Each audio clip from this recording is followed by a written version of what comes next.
কৃষ্ণ কৃষ্ণের এই মুখমণ্ডলে মুখচ্ছবিতে যেন এই জলের তরঙ্গে ভাসতে ভাসতে ভাসতে ভাসতে যাচ্ছে।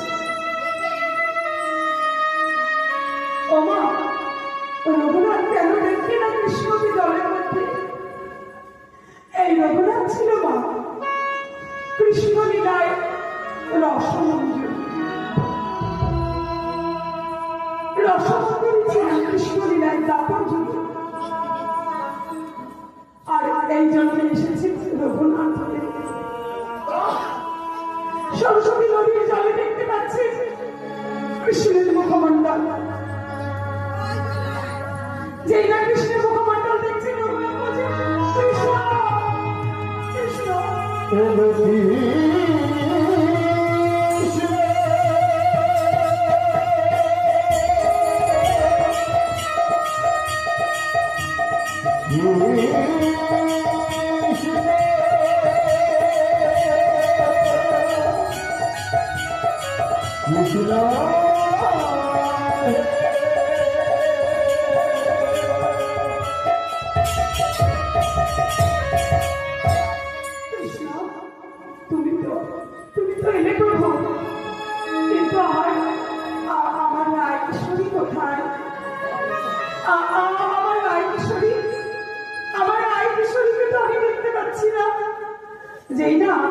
যেই না কৃষ্ণকে স্মরণ করেছেন, আর উনি দেখছেন এই যে একদিক থেকে কৃষ্ণের ছবি জল তরঙ্গের ওপরে, আর একদিক থেকে রাধারানী আমার ওই জল তরঙ্গের ওপরে দিয়ে আসছেন।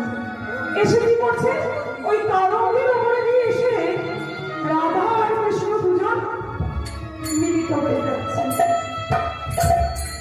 আর মিলিত হয়ে দেখছেন মা আমার জলে ভাসছে।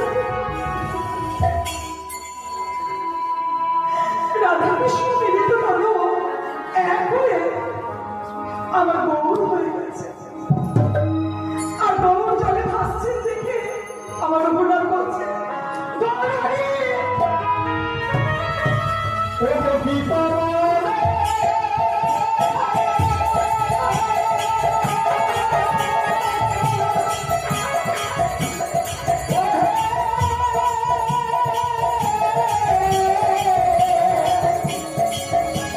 Oh,